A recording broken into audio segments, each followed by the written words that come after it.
You are listening to the audio portion of the QB Power Hour webinar series. The QB Power Hour is a free biweekly webinar series for accounting professionals presented by Michelle Long and Dan DeLong, who are very passionate about the industry, QuickBooks, and apps that integrate with QuickBooks. You can find out all the details about the webinar series at qbpowerhour.com.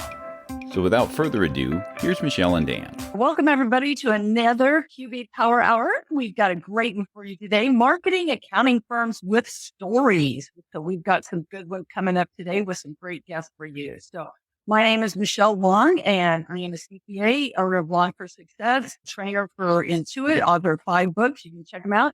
There's the links for, of course, QB Power Hour, our Facebook group, which is an awesome interactive group with a lot of support out there from your peers, and the LinkedIn group if you're interested. Dan, go ahead. All right. My name is Dan DeLong, owner at DanWit. Worked at Intuit for nearly 18 years. I co-hosting today also over at Schoolofbookkeeping.com, running the workshop Wednesdays, oddly enough, on Wednesdays. Doing some tech editing for the QBO for Dummies series, as well as ProAdvisor, which is, we'll talk a little bit about that, but let's introduce our guest today. Come on, come out of hiding. Hey, Dan, good to see you again. Good to be seen. How are you? I'm good, thanks. All right. Tell the folks a little bit about who Dave Young is, if you haven't seen him before on the Power Hour. I mean, I've been on if you're not watching the backlog, the back catalog, I don't know how long ago that was. It was 2020, wasn't it? Yeah, it was during COVID. Yeah. I'm an advertising and marketing consultant. And I've been doing that for about 20 years or so, along with my partner, Roy Williams, whose headquarters is here in Austin, Texas. And 2.5 years ago, I came in as vice chancellor of Wizard Academy. It's quasi-related. Same founder, Roy Williams founded it, and I've also founded the Wizard of Ads group. We've got about 70 consultants. And so I have 2 roles here. One is as a consultant, and the other is as an administrator and teacher at Wizard Academy, which is a nonprofit, non-traditional school for advertising and marketing here in kind of the edge of the hill country, southwest of Austin. We've got a campus that has housing for 19 rooms for housing. Our class only holds 32 people. And we teach advertising and marketing classes. And then 8 years ago, we started a whiskey marketing school that I'm in the whiskey vault, which is the quiet place to go today. We actually have that's not a background. That's not a background. Is what's behind you. No, and that's just a small piece of it. I'm in this little room that's got about 3,000 bottles of whiskey in it. It was just a quiet place to come on campus. We've got just across the way a class going on, and so I was going to sneak away to be on your webinar, Dan. Sure. Which is not, so it's not that you're there, you can sue, said that. No, I have I have a glass of water here. I will not be, but I also have a breathalyzer just in case. And no, it's, so go ahead. Do you want me to introduce Brandon, or you want to introduce Brandon? Yeah, let's introduce Brandon. Let Brandon introduce Brandon.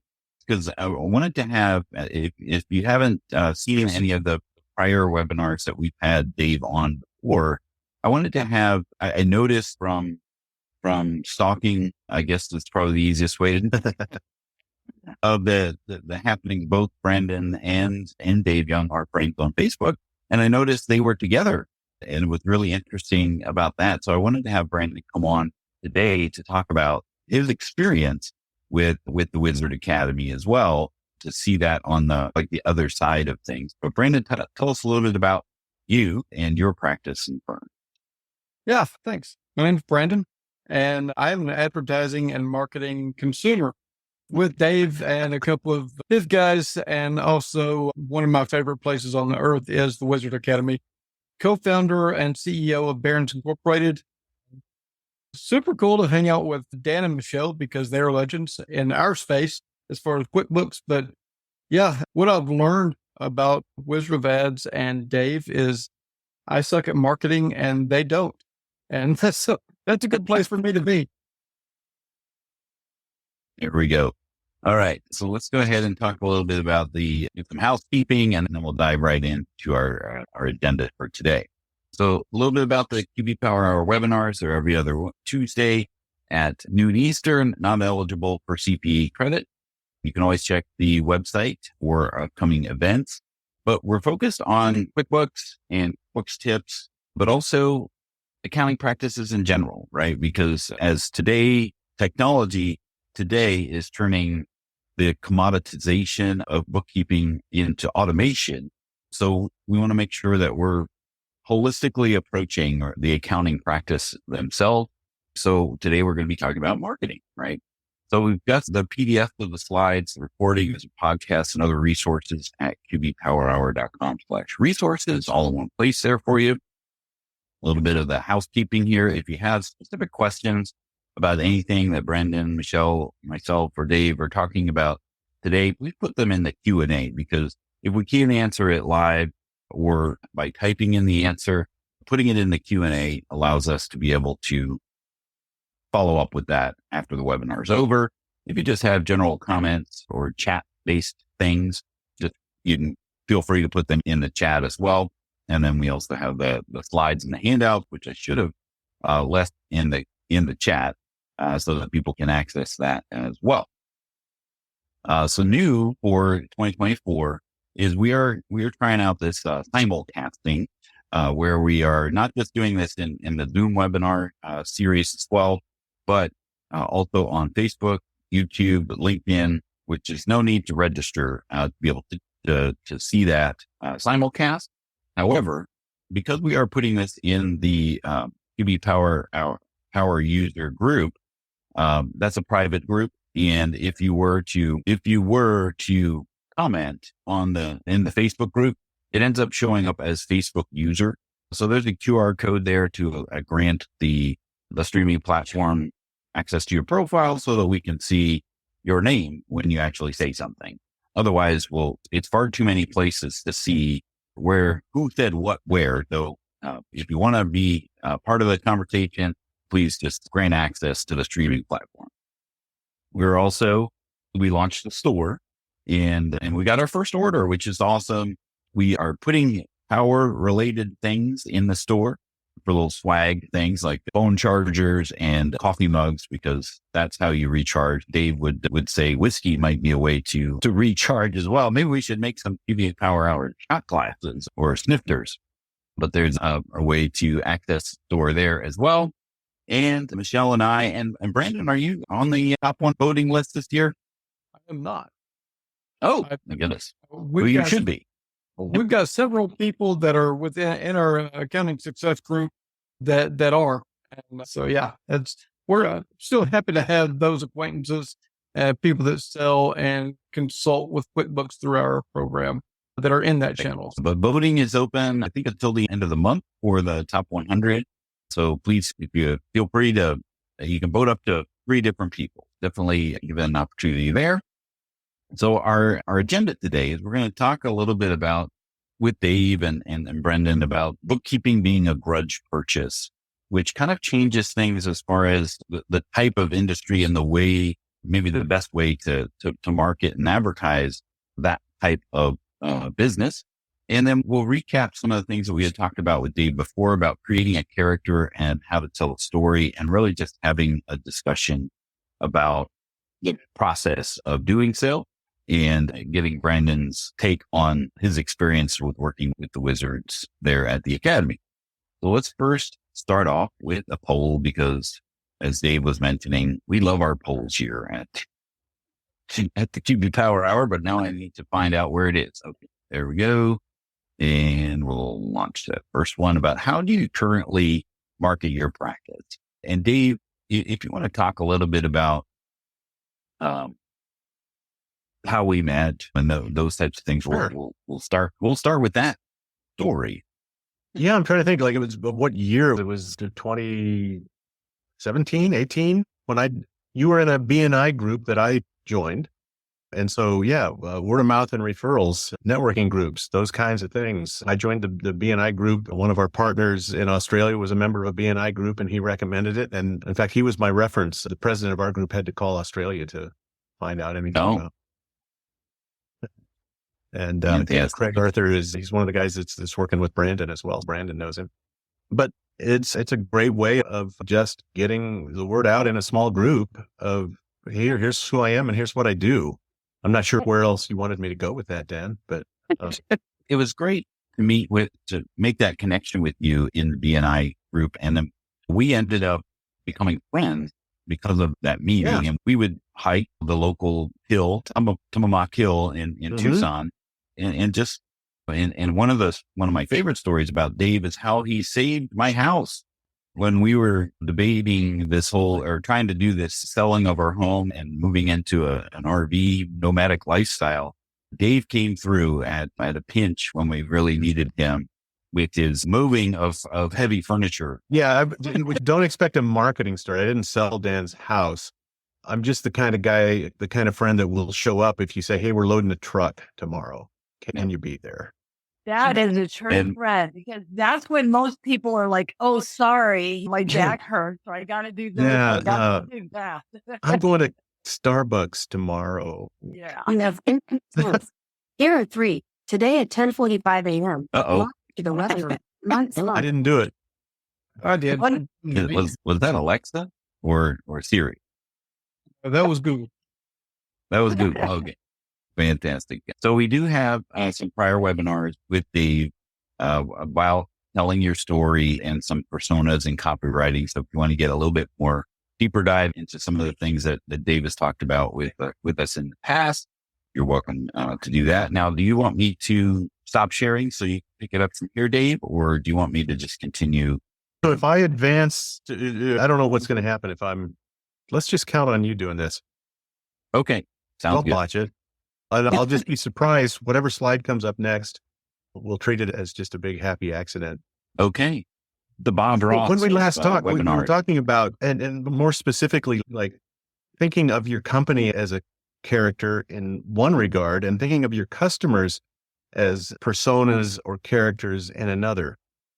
And it's really interesting how story and content have continued to really play a very important role in marketing, even as we see the rise of AI and the people have figured out that the advanced targeting that they thought worked so well doesn't work so well anymore. But there are some cool ways around it. You mentioned earlier that bookkeeping is a grudge purchase. And by that, nobody wakes up in the morning and says, oh, I need some good bookkeeping today. I'm going to go out and find myself a bookkeeper and get all my receipts organized. And I'm going to love it. No, we go, oh gosh, this has grown to the point where I think I better find one. So it's a purchase that's similar to having to need a plumber. I need a plumber at my house right now because something's leaking in my front yard near all the valves and shutoffs. There's like a little swampy area of about 2 square feet. I don't know what to do about that. I didn't wake up this morning and want to call a plumber. I woke up this morning and now I need a plumber. So who do I call? If I don't know a plumber, I go to Google, right? Or I call somebody that might know a plumber in my neighborhood, or I go to a Facebook place. And that's where by making yourself known in an area, you create some opportunities for referrals and that kind of thing. But the only thing I really mean by a grudge purchase is that it's just triggered externally. So the triggers are usually things like I mentioned, right? I got to get caught up. Yeah, go ahead. Lay these bullets on us, Dan. All right. Boom, boom. In fact, I think these are bullets from the last one. And Yeah. these are all things these are probably the triggers that your customers experience when they start looking for somebody to either buy QuickBooks from or to do their bookkeeping or their accounting, right? They've got to get reports filed. They've got to. These are the leaky faucet of bookkeeping. Yeah, exactly. And so whatever you're doing in marketing, address these things. And I'm going to talk about targeting through copy a little later on, but keep these things in mind because these are the kinds of questions now that you can put at the top of an ad in Facebook or in a video in YouTube and say, hey, are you trying to get organized for a bank loan? And that's targeting by inclusive copywriting. So The challenge has always been, how do I target people that are trying to get ready for a bank loan? Can you buy that group on Facebook? I don't think Facebook knows who's trying to get ready for a bank loan. Or they do, and they're just not telling you. They're not letting you make that a choice in your targeting. And they may know, because there may be other people that are running ads like this. But if you just buy a broadly based demographic and you put in your copy an opening question, are you trying to get ready for a bank loan? Do you need your finances organized for a bank loan? And you show that to a broad range of people. The people that are getting ready for a bank loan will read that message and self-select and target. And it's actually a way you can train an AI, believe it or not, is by writing and identifying information in your headlines of your ads. And you're now training the AI, oh, these are the kinds of people that I'm looking for. And so, yes, Facebook, Google, they may actually know that you're getting ready for a bank loan, but they're not going to let people target that way. But they will show you ads if they know, right? Because their goal is to get you to click on an ad. And so if they know that you're not caught up for your taxes, they may not specifically know that, but who knows what they know? They listen to us all the time. So I'm sure just the fact that we're talking about getting caught up for taxes, we're probably going to see some of that in our own Facebook and social media feeds. You mentioned AI, and we've been talking about how AI is affecting the accounting industry. Sure. How is AI affecting the marketing industry, which I'm sure that is part of some of the challenges where maybe you have some obstacles when you're talking to, I could just ask ChatGPT to write me some copy. Can you talk a little bit about how AI is changing? I've got lots of colleagues and friends that have gotten neck deep in AI, and I haven't dabbled in it a whole lot yet. And I say that just in that I'm keeping an eye on it, and I haven't seen an ad that I feel is a better written ad than what a human copywriter can do. But because we're talking about artificial intelligence versus real intelligence. An AI can get you part of the way there. We talked about this earlier. I'm not going to talk about QuickBooks because I don't know anything about QuickBooks, but I'm guessing what you're saying is now I can just hand an AI all my receipts, and very similar to what you just said. And we had, and Michelle had discussed it, like AI is like an intern, right? You treat AI like an intern for rough drafts and those types of things. They can do a lot of the legwork that an intern might do. As far as the final draft, that it really needs some human eyes, and especially someone that has some experience with these sorts of things to make sure that it is exactly the same way. Can you tell us the story about what you were just talking about with where you had AI do an ad copy? It was more of a fun way to write a radio ad, because this was about a year ago and AI was bubbling up as this big hot topic. And so I actually found an AI that was informed by stupid writings. Like it was, I don't even think the AI is around any longer, but it was called Too Dumb to Destroy or something like that. So it was like informed by Monty Python and Dr. Seuss and National Lampoon kind of thing. So it wrote a thing that was clever, and it was about 15, 20 seconds. I incorporated it into a radio ad, but made fun of the fact that we asked an AI to write it. I wouldn't turn creative control of anybody's ad campaign over to AI just yet. There are probably a little too literal. It's a little too literal to really. And Michelle, you were talking about AI generated images and some of the funny things that you had experienced with that. But before we get into another option where we're talking about AI and marketing, let's talk about some of these things that really accountants and bookkeepers can stop doing rather than trying to figure out what is it that we can do. Talk about some of these things here, Dave. Yeah, we talked about this last time too. Unique selling propositions. When you read advertising books, maybe you took a marketing or an advertising class in college, and everybody talks about what's a unique selling proposition. This is what my company does that nobody else could possibly do. And honestly, that doesn't exist. right? There's nothing that you can do that other people can't do that you could brag about in your advertising, because especially in the accounting world, right? It's pretty cut and dried. You're either doing it right or you're not doing it. Yeah. And we reconcile accounts 4.5 seconds faster than the other guy. Yeah. Now you've got time to take one more sip of coffee. But we actually had this came from a student last week at our Magical Worlds class, and we were talking about unique selling propositions. And people, let's say it's a food ad, and they say, we only use the best ingredients. And the question is, why wouldn't you do that?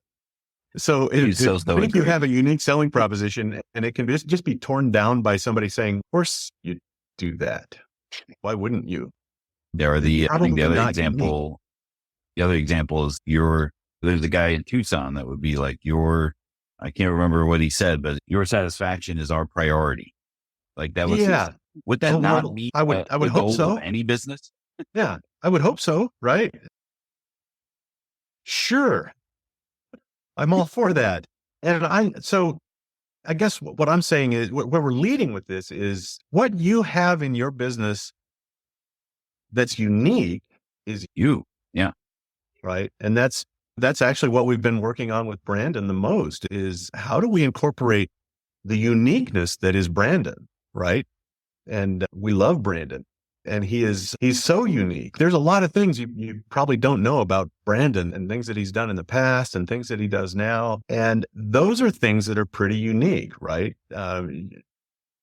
So you make somebody interesting through the stories that you tell. And then when they need what you sell, they remember, oh yeah, that guy from Alabama that scuba dives. Used to be the EMT, that guy. Bearded guy. Yeah, that dude with the beard. I saw him somewhere. It's not so much growing a list and marketing to it or being unique. It's being memorable. And we're not doing, at this point, we're not doing mass media for Brandon, but if Brandon and you're in business in Mobile, LA, as he likes to call it, Lower Alabama, you think of, oh, that's that guy. Yeah, I know him. He's a cool guy. He does QuickBooks too. He can put together inventory management for me. Oh, I never would have guessed that. So you connect something that's actually true about your business with something that's surprising, and it makes you memorable. For the most part, the work we do with our clients is to make them famous in their town. We work with a lot of local businesses. Now, Brandon's trying to reach a broader audience with some of the services that he does, franchise operations, for example. And that's all the franchisors, the guys that own the company that franchises businesses. They're not all in Mobile. So we have to reach out a little bit further, but you target by what you say, not necessarily by the kind of targeting that we've been able to do with Facebook and LinkedIn and things in the past. You can still do a little bit more of it with LinkedIn when you're talking about business to business, but really you want to be memorable. The heating and air conditioning company that I talked about, we're doing ads that they have a really unfortunate name. Their name is BWS Plumbing, Heating and Air, BWS. And they thought about changing it when we first started working with them, because it's not an easy name to remember, but they decided they didn't want to do that. And that gives you creative handcuffs to work with. So the ads all tell the story of BWS, but we talk about how these three little letters are easy to remember, because obviously B is for plumbing, W is for heating, and S is for air conditioning. And we have this sort of quirky, weird spokesman that is doing all these absurd things all the time. But at the end of the day, it comes down to remembering these three little letters. Now, kids, go grab a Sharpie and write these three letters on Daddy's hot water heater, right? And so when the hot water heater breaks, there they are. And we're very transparent about that in the ads, right? It's tongue in cheek. And yeah, we think it's a good idea for kids to do that. Maybe mom and dad don't, but if they do, that's a win. But at the end of the day, it's to make them famous in their market. And Brandon, tell us about your journey with working with the Wizard Academy and some of the courses that you've taken and your experiences there. what that's been like. Sure. So we started out with a discovery call, much like most salespeople, right? I think the most interesting thing was we've been working with Dave and Craig and Johnny for a while, and we would go through and say, "Hey, what do you do?" And like, I don't know. I do QuickBooks, and we do inventory, and we do all the things that QuickBooks does. We've done, and we've been doing this thing for 20 years. But that's the roller coaster that's been this process is nobody really cares about what we do and all the things. Nobody wants to talk about accounting, and nobody wants to talk about bookkeeping or QuickBooks or third-party apps until they have a need. So it's the journey that I've been on with Dave is realizing, yeah, we can talk about all the stuff. And when they have a need, they're interested. They've got 2 or 3 questions. That's it. They don't want to learn. They don't want to know anymore, even if it's relevant. They just want to know that I know what we're doing. But the only thing that they really care about is they know me, they like me, and they trust me. Yeah, I know how to do QuickBooks stuff. And we're probably going to talk about something else, maybe this scuba diving or Army stuff or EMS stuff or all the other things that we've done. It's just not being, don't talk to them about crap they don't care about. And most of it is accounting and bookkeeping and all that. So figuring out how to work your stories in and be likable and approachable and not boring and not mundane and not the stereotypical accountant you need. And if you can't get away from that, you need to have somebody else doing it for you that can be more interesting than you. So even when Brandon's going to we were talking about what's the big event coming up that I'm not invited to? You were scaling. Scaling new heights. New heights, David. You are invited. We'd love to have you. Scaling what? Scaling new heights. Scaling new heights. And this is QuickBook training. It's a conference. Yes. But it's in Orlando? It's in Orlando, Florida. Disney World. Well, I'm down for that. I'm Orlando Marriott. Yes. We can. I'll show up. We'd love to have you come. Dave, I may have a ticket for you. Let me check. Sweet. Accountants can party. You'd be surprised. I'm looking forward to it. I'm in the whiskey vault. I'll come do. In fact, bring some samples. There are some pretty wild parties. Since we're on this, could you buy a little? This is the ridiculous medallion you get when you graduate from our whiskey sommelier school. Oh my! Wow! And it actually is ridiculous. It weighs about 1 pound. And so, I mean, if you want, I'll come to Orlando. We'll do a whiskey tasting. I'll bring my medallion because it unlocks better olfactory senses and taste. Has some magical powers. It's basically magic, yeah. But when you talk about things like that, now some of you that are on this call will go, "Oh, that's the guy that was in that whiskey room on that call. Oh yeah, he had that big stupid medallion. Yeah, that's crazy. Oh, but he knows about marketing. Yeah, maybe we ought to call him." When Brandon shows up at a Chamber of Commerce meeting in Mobile, and he looks like all the other 3-piece suit dudes and businessmen and women at the Chamber of Commerce meeting, he doesn't stand out, and you don't go, "Oh, I wonder what his story is." But if he shows up as his authentic self and has scuba diving conversations with people and talks about his experiences training his service dog and all this myriad of things that he's interested in, and the fact that he just looks interesting, people tie those 2 things together, right? And when they finally do need what Brandon does, or they come across somebody that does, it's like, so you meet a CEO on an airplane and he's frustrated about not having software in place that all his franchisees can use so that he gets uniform reports across the entire organization. And you met this guy at this chamber meeting and you go, "Oh man, I know a guy.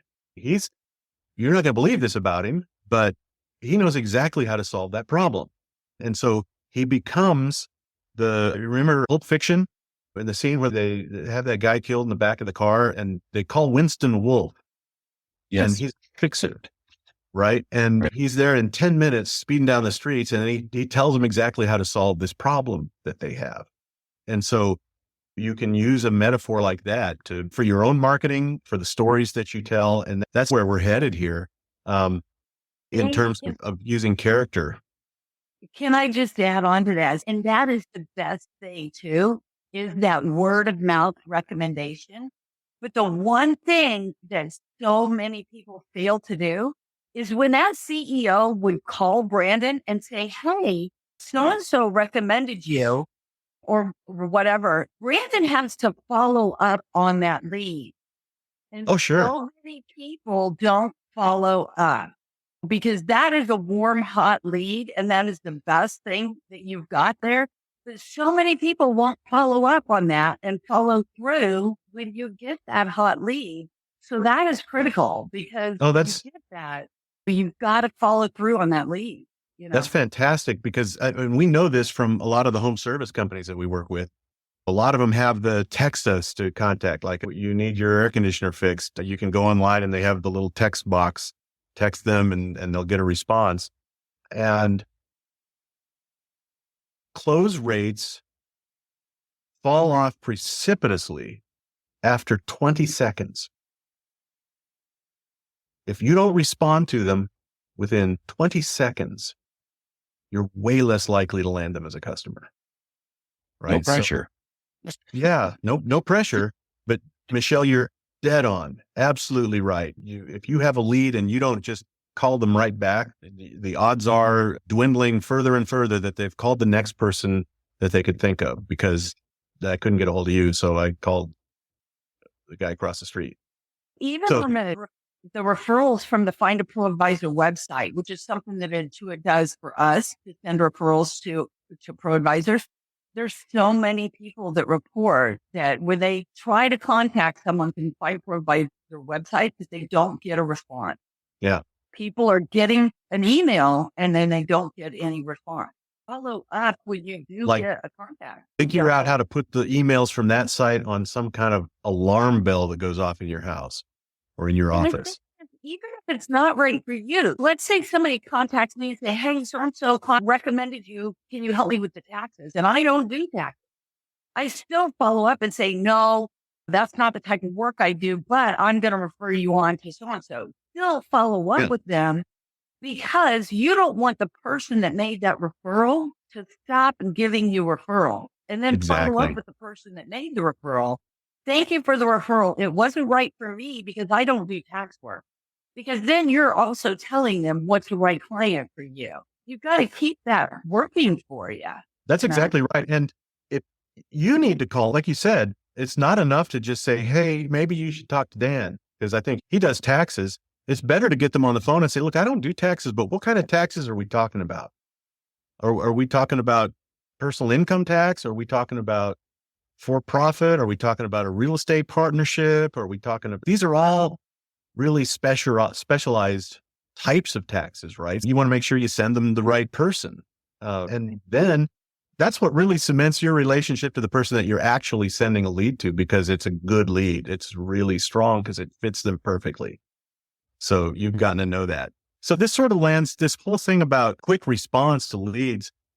This first bullet, focus improvements on things that matter to your customers. And we just told you what matters to your customers, and that is prompt response. So your business improvements, don't go out and spend money on marketing if you don't have a system in place to respond to the leads that you're going to get from good marketing. You better have a way to make sure that you call people or respond to them in 20 seconds.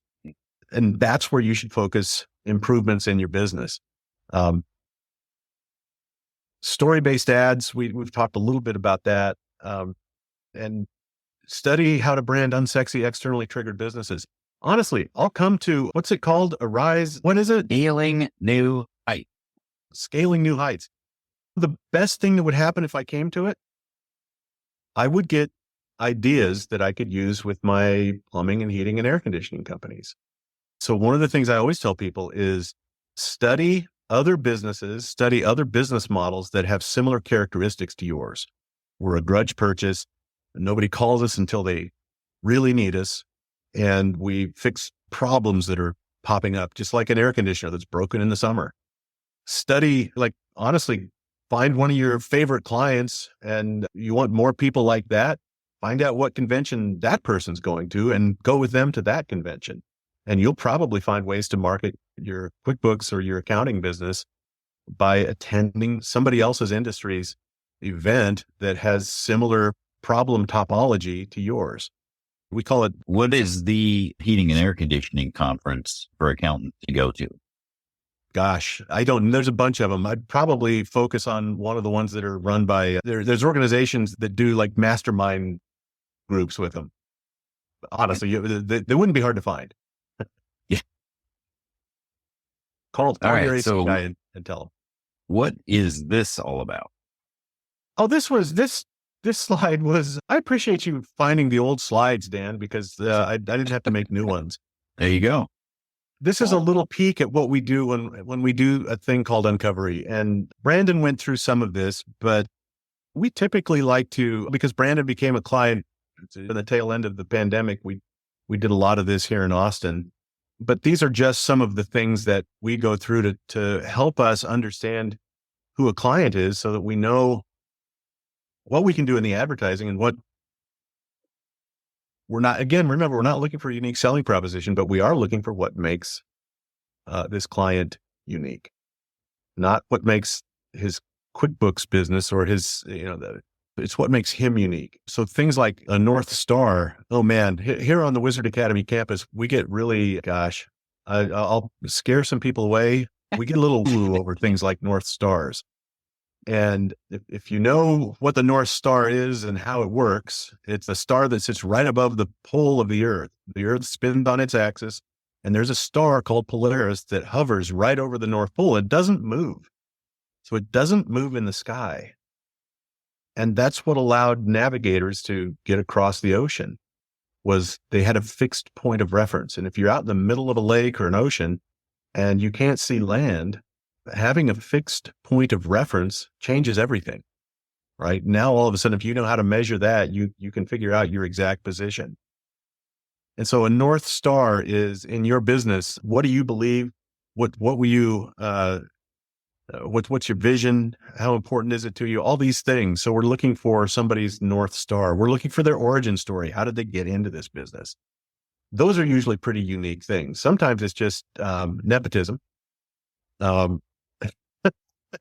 Sometimes it's partnering. It may not be nepotism. In Brandon's case, you work with your mom, but I don't think that was nepotism, right? That was you guys setting out to build this thing together, right? You're way more partners than you are second generation in a business, but you run into a lot of businesses where it's a next generation that stepped in. The reason BWS Plumbing, Heating and Air didn't want to change their name is because those are the initials of the founder.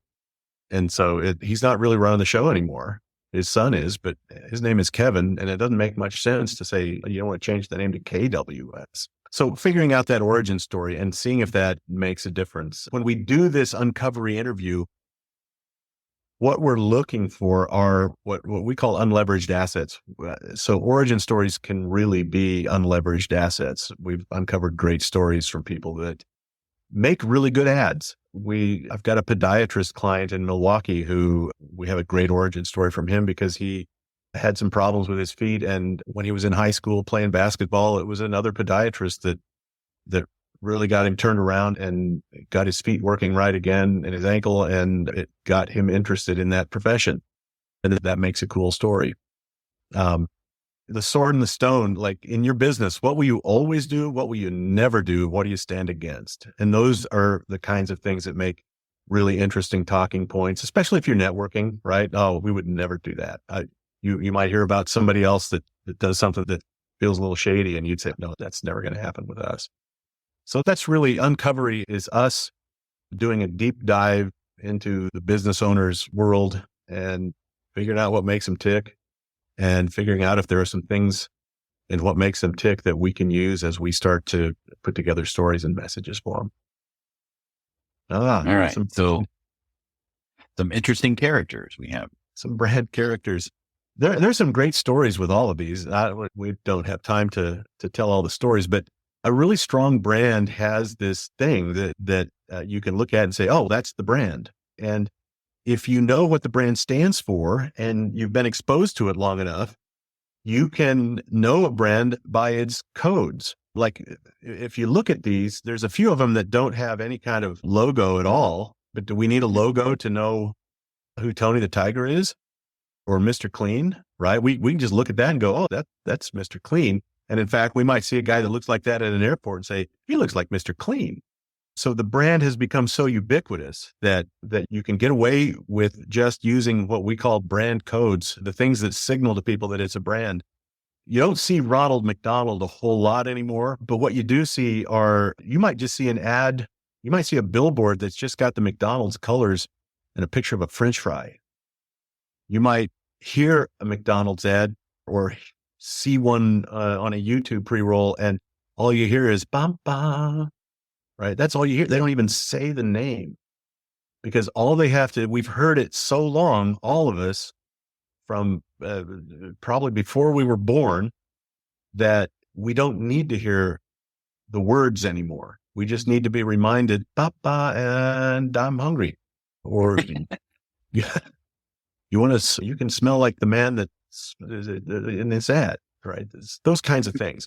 So you start identifying those, and then that becomes a part of your campaign. And your campaign, even in networking, right? It becomes the things that you always do that you've become known for.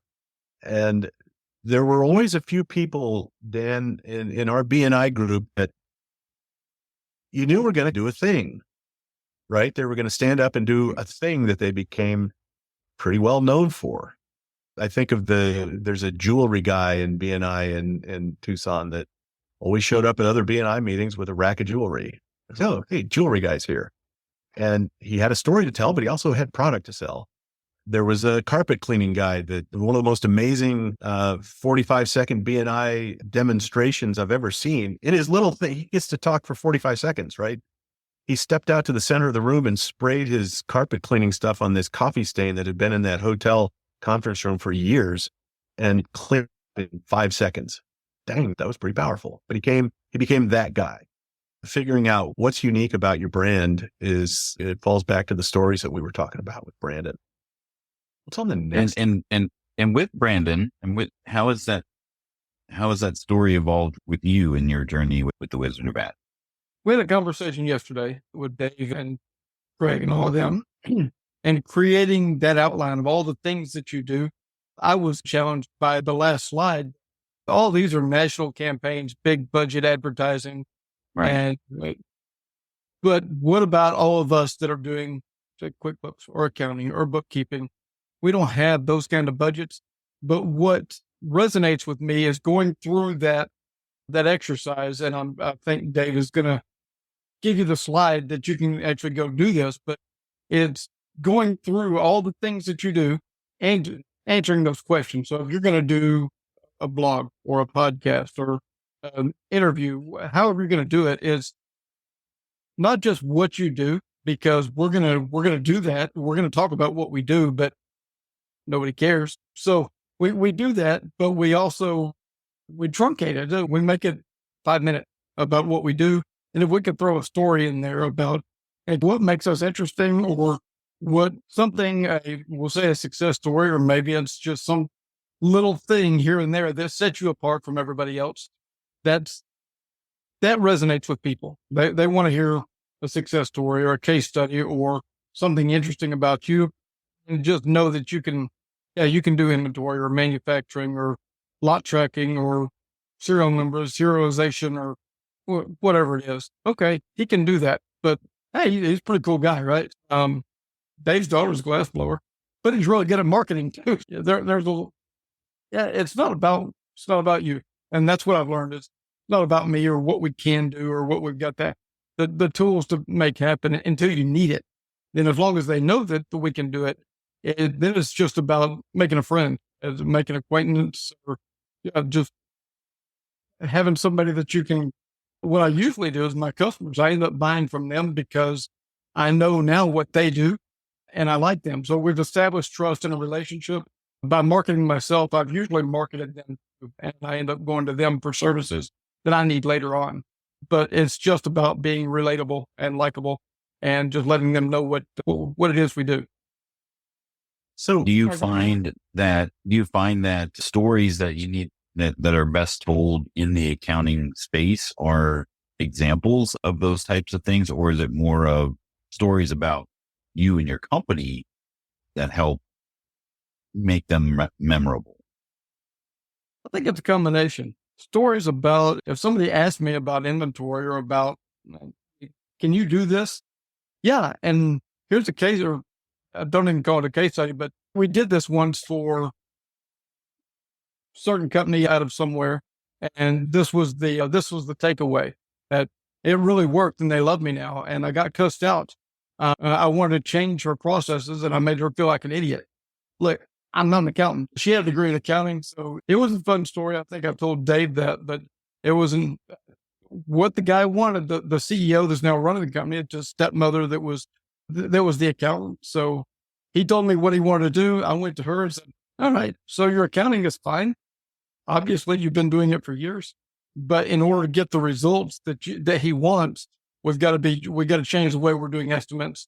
And so we can get the reporting right so that he can get what he wants and compare the actuals versus the estimates and change the way that they're scoping the job. But the funny story is she cussed me out. I got a 10-minute lashing that said I made her feel stupid and she's not, yada, yada. So in the end, she loves it. We address some things they weren't doing and save them a ton of time and got exactly what they wanted. So when we tell that story, it says, oh, that's cool.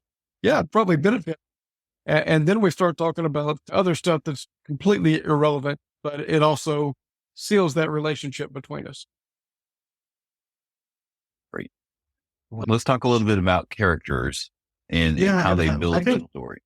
Dan, we'll quickly go through this. We talked in depth about this last time, but what I want to get to are if you think about yourself, and I'm going to give you a super simple shortcut to finding what character would you depict of yourself, right? And maybe you need somebody to help with this, but if you go to the website, TV Tropes, I think it's tvtropes.org. Yeah. A TV trope is just this stereotypical sort of character that we've seen a million times on TV, right? All different kinds of them. And you don't have to bring this up. Just make a note of it. And we'll talk about these 4 examples. So with this slide that we're looking at, a lost wallet lies on a Manhattan street stuffed with cash. A white middle-income male New Yorker between 30 and 44 picks it up. Will he look for the rightful owner or will he pocket the cash? And it depends on who that 30 to 44-year-old person is, right? Because we don't have enough information. If it's George Costanza, we know what he's going to do, right? So think of him as a trope. We know exactly what a George Costanza would do. And I'm not saying, Dan, you should think of yourself as George Costanza, but if you were like George Costanza and he was the one you identified with, these next 4 slides of your profile from a while back are written in the style, right? So if you were George, the IRS was angry that day. My friend, one phone call, that's all they gave my client, right? That's a George kind of thing to say. And the Law and Order, SVU, if she were to write an opening line to a profile, some things you can put them behind you, but they do change you.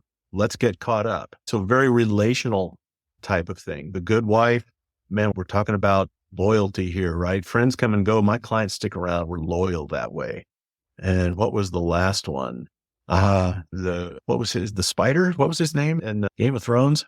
I can hear the numbers whispering. True power comes when you master your numbers. So if your writing just gets better, if you can put yourself into the mindset of someone that you can relate to. Here's Snape. And what did we put? I make it my job to protect you. You'll find safety in tidy books and sleep all the better for it. Those are 4 or 5 dramatically different statements, right? Good bookkeepers are time travelers. How far back must we go? I could see Michelle like, these are awesome. These are great. I love it. These are so creative. And I couldn't come up with these myself, but I could use AI to come up with. But no, even better than AI, think about what characters, I don't even know what this is a cosplay thing. So think of yourself as a cosplayer and think of who do you relate to that who's your hero on film or in TV, right? And in this case, video games, who's your hero? And try to put yourself in that mindset as you write, and it will change the words that you use. I haven't even told Brandon this. If I had to pick a TV trope for Brandon, there's one on tvtropes.com called Southern Fried Genius. All right. Southern Fried Genius. And I see the met connection. these people, right? You might I'm going to read just one little paragraph. The simple country lawyer exemplifies the trope. He uses his intelligence and accent as a weapon, talking in simple allegories and colloquialisms in order to make people think he's a moron, and then brutalizing them with superior will. And Brandon, he's one of the smartest guys I've ever met. And he's also scuba diving, fishing. He's got dogs. He does all these amazing things. He's got amazing background and chooses to live in Mobile, Alabama, so he can be with all the things that he loves. But he's wicked genius if you need help managing inventory and hooking up a CRM to your QuickBooks so you can keep track of these leads that are coming in, right? He's got these superpowers that belie the fact that he's this dude down in Mobile. Does that make sense? Checks in the mail. Checks in the mail. Awesome. Yeah, I don't know that we have time. Where are we at on that, Dan? We're at noon. Yeah, we're coming up at the top of the hour. We can stay a little longer if you guys have the time. If anybody needs to drop off, of course, we will have this recorded for available viewing after. But anything that you wanted to wrap things up as we come in for a landing here, Dave? Find a way to be you and tell the story of you, and don't worry about making it marketing sounding, right? Find your story, find who your best customers are, and tell stories that are going to resonate with them. You can do all this mapping, and let's just jump to the slide that has the outline exercise. This is on. We got lots of things that we didn't cover. Yeah, do all those things. I think you skipped it. Did I? Slide 43, maybe. Uh-oh. This guy. That's it. So find yourself a trope that you relate to, and maybe find a trope that your best customer, maybe find 2 or 3 tropes that your best customers, you can see your best customers through those tropes. You go, oh yeah, Dan is I'm trying to think of who I would pick for Dan. What's the old cartoon with Sherman and the professor, the Wayback Machine? Mr. Peabody? Mr. Peabody, right? You're that kid that's always with Mr. Peabody, right? He's super bright, smarter than anybody knows, and he's hanging out with this scientific dog. Sherman. Yeah. Yes. So write in the voice of your trope to how you perceive your customer as a different trope. Maybe Jed Clampett is the ideal customer for you, right? Somebody that just came into money and they don't know how to manage it. Guess what? I can help you with that, Jed. I speak your language. I know your problems. I can relate, right? That's a way easier story for Jed to understand than just we do all manner of QuickBooks consulting work and can handle any financial situation. So speak to your customer. You don't even need to move to Beverly Hills to do that. No. So I would pick those 2 things first. Pick your trope, pick the trope of your customers. It's a shortcut to doing personas. Personas can be a lot of work. And then this exercise, Brandon just did it in the last week and takes about 45 minutes. There's a PDF on that page that you print out and I recommend doing it by hand. You didn't do it right if you don't have a cramp in your hand at the end. But all the instructions are there. And what you'll end up with in 45 minutes is about 60 topics that you could write on today.